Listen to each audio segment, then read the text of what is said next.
Assalamualaikum anak-anak, apa kabar? Salam sehat untuk kalian. Pada pertemuan kali ini, kita akan membahas mengenai materi kehidupan manusia pada masa praaksara. Tujuan pembelajaran kita hari ini adalah menganalisis kehidupan manusia pada masa praaksara. Selamat belajar.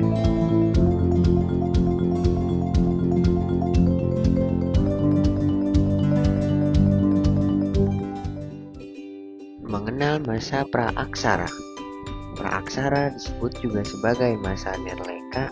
Praaksara adalah masa sebelum di mana manusia mengenal tulisan, dan mereka adalah masa jeda tulisan. Masa praaksara dikenal sebagai masa prasejarah.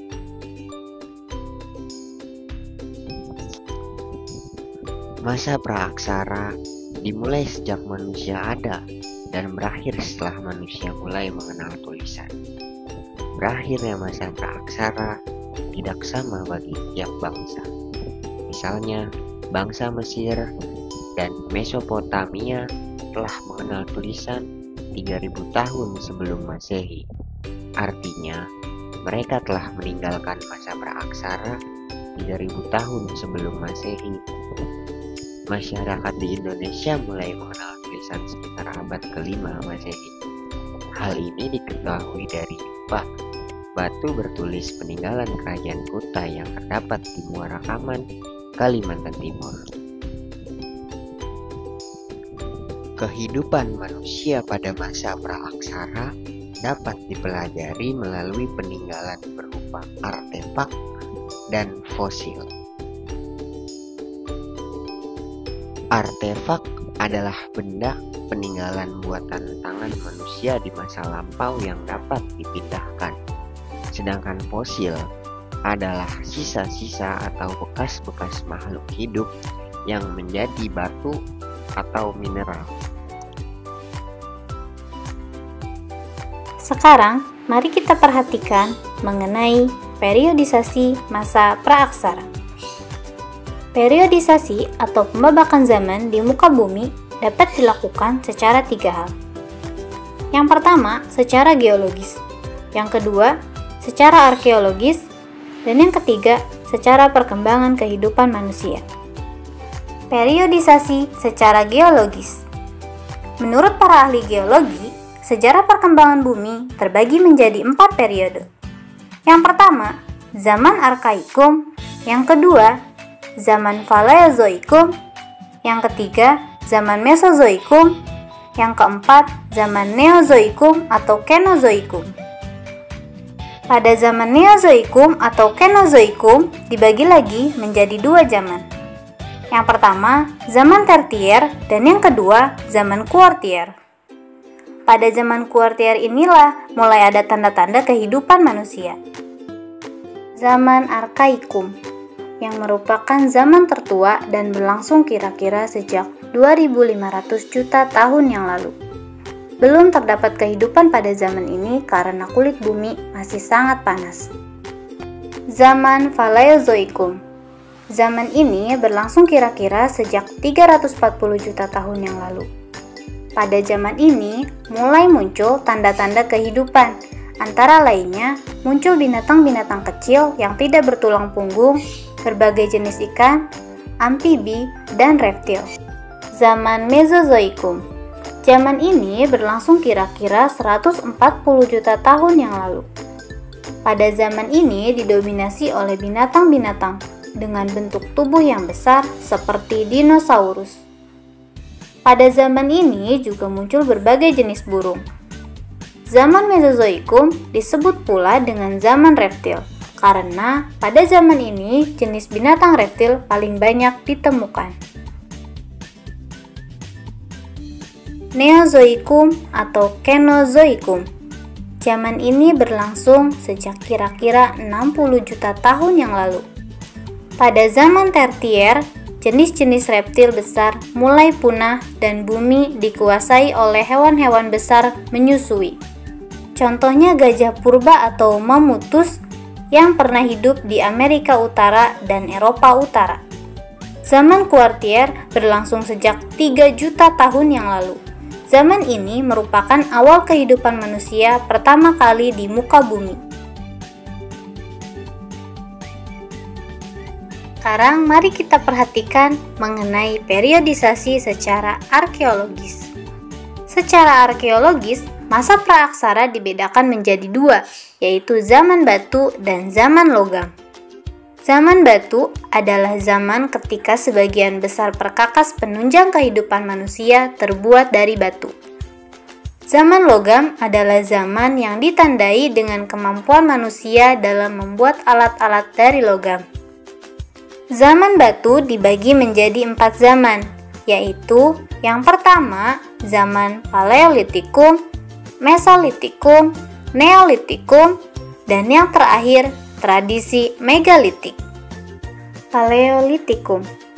Paleo artinya tua, litos artinya batu, sehingga Paleolitikum diartikan sebagai zaman batu tua.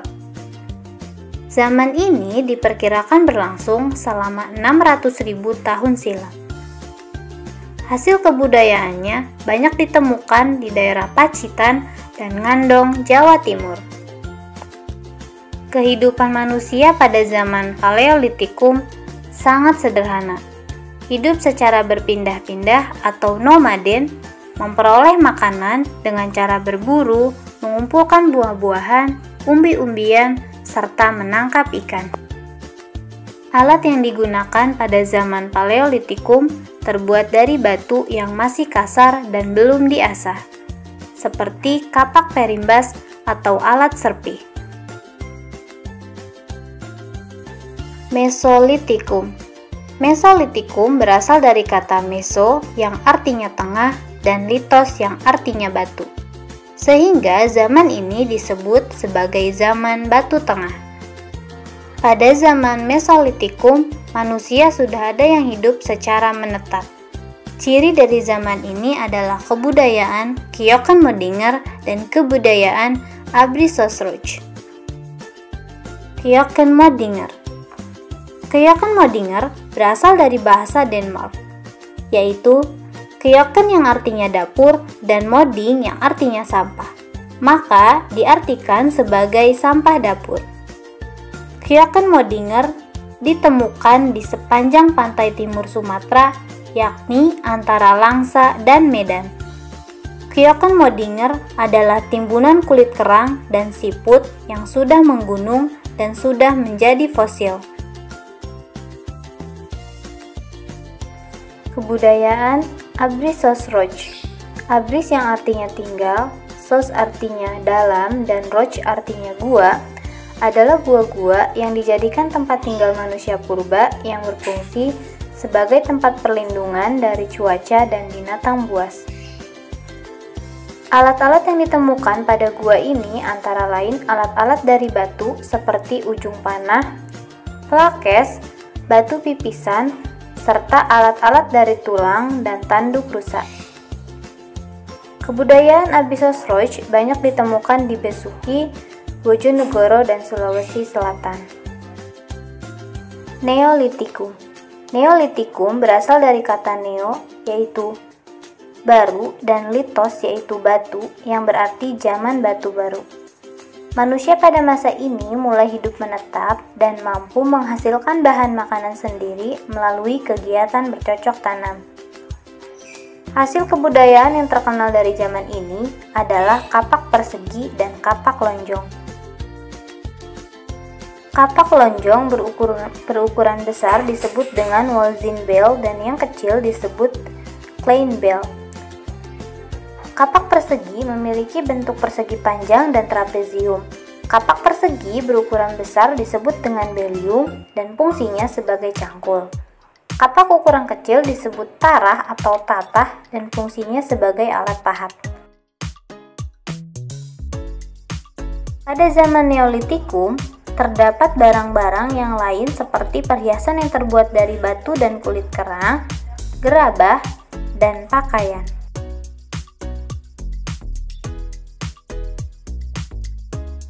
Tradisi megalitik. Mega yang artinya besar dan litos yang artinya batu Megalitik berarti batu besar. Tradisi megalitik adalah pendirian bangunan dari batu yang berukuran besar. Tradisi ini muncul pada zaman batu dan erat kaitannya dengan kepercayaan pemujaan terhadap roh nenek moyang. Terdapat jenis bangunan megalitik. Yang pertama, menhir. Menhir adalah bangunan berupa batu tegak atau tugu yang berfungsi sebagai tempat pemujaan roh nenek moyang atau tanda peringatan untuk orang yang telah meninggal. Yang kedua, dolmen.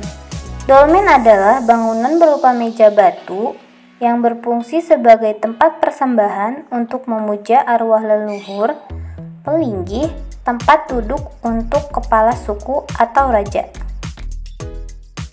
Yang ketiga, kubur peti batu. Kubur peti batu adalah tempat menyimpan mayat yang dibentuk dari 6 buah papan batu dan sebuah penutup peti. Papan batu itu disusun secara langsung dalam lubang yang telah disiapkan terlebih dahulu dan biasanya diletakkan membujur ke arah sungai atau gunung. Selanjutnya, waruga. Waruga merupakan peti kubur batu dalam ukuran yang kecil, bentuknya kubus dan bulat.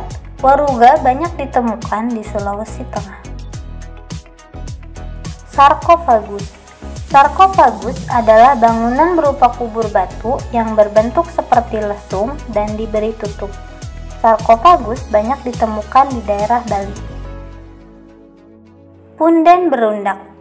Punden berundak adalah bangunan bertingkat yang dihubungkan tanjakan kecil. Punden berundak berfungsi sebagai tempat pemujaan terhadap roh nenek moyang. Mari kita perhatikan mengenai zaman logam. Zaman logam terdiri dari 3 zaman, yaitu zaman perunggu, zaman tembaga, dan zaman besi. Indonesia hanya mengalami 2 zaman logam, yaitu zaman perunggu dan zaman besi. Benda yang dihasilkan adalah kapak corong, nekara, moko, bejana perunggu, manik-manik, dan cenderamata. Selanjutnya, periodisasi berdasarkan perkembangan kehidupan. Masa praksara terdiri dari: pertama, masa berburu dan mengumpulkan makanan; kedua, masa bercocok tanam; serta yang terakhir masa perundagian.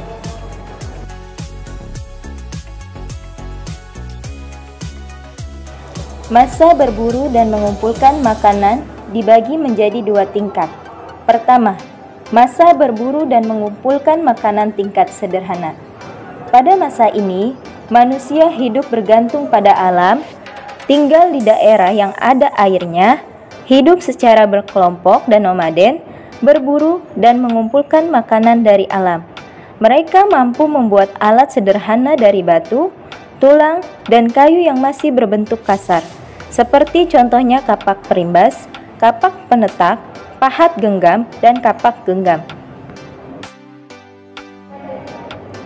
Kedua, masa berburu dan mengumpulkan makanan tingkat lanjut. Manusia mulai mengenal cara bercocok tanam sederhana dan mengembangbiakan binatang.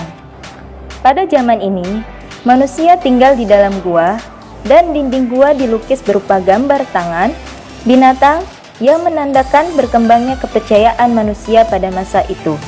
Misalnya, lukisan cap tangan dengan latar belakang warna merah mengandung arti kekuatan pelindung untuk mencegah roh jahat, dan cap-cap tangan jari-jarinya tidak lengkap dianggap tanda berkabung. Masa bercocok tanam. Pada masa ini, manusia hidup bercocok tanam dan mengembangbiakan binatang ternak. Manusia hidup dengan menetap dan membentuk masyarakat perkampungan yang dipimpin oleh kepala kampung. Alat-alat sudah lebih halus seperti kapak persegi, kapak lojong, gerabah, perhiasan dari batu, dan kulit terang. Kepercayaan terhadap roh nenek moyang. Pada masa ini, berkembang tradisi pendirian bangunan megalitik atau bangunan besar dari batu.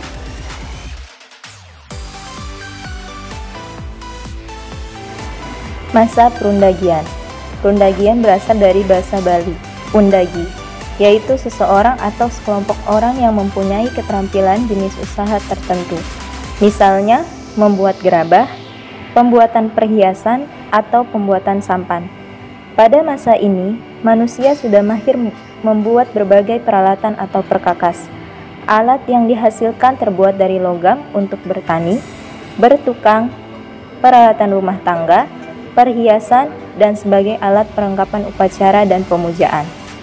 Perkembang pemahatan arca dan pendirian bangunan batu untuk pemujaan. Masyarakat hidup menetap di perkampungan yang lebih besar dan lebih teratur. Nilai budaya dan tradisi dari kehidupan manusia pada masa praaksara.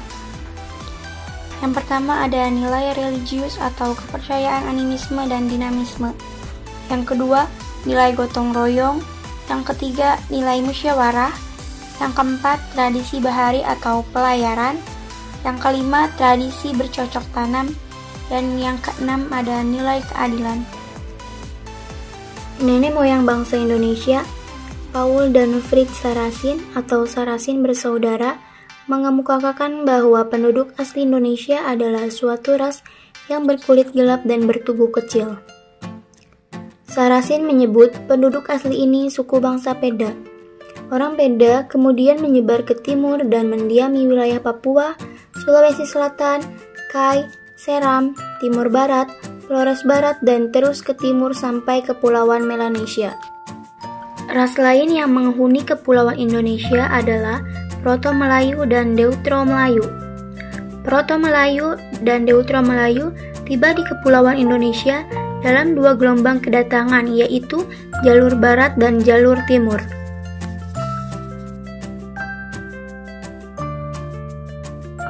Jalur barat dari Yunan atau Cina bagian selatan masuk ke Indochina, kemudian masuk ke Siam, Semenanjung Melayu, Sumatera, dan akhirnya menyebar di Indonesia. Jalur timur melewati Kepulauan Ryukyu, Jepang menuju Taiwan, Filipina, Sangir, dan masuk ke Sulawesi. Proto-Melayu berimigrasi dengan membawa perkakas dari batu berupa kapak persegi melalui jalur barat dan kapak lonjong melalui jalur timur. Suku bangsa Indonesia yang tergolong Proto-Melayu ini yaitu Mentawai, Dayak, dan Toraja. Gelombang kedatangan ke Kepulauan Indonesia berikutnya adalah Deutero-Melayu atau Melayu Muda, yang berasal dari Indochina bagian utara. Mereka memperkenalkan perkakas dan senjata yang terbuat dari besi atau logam.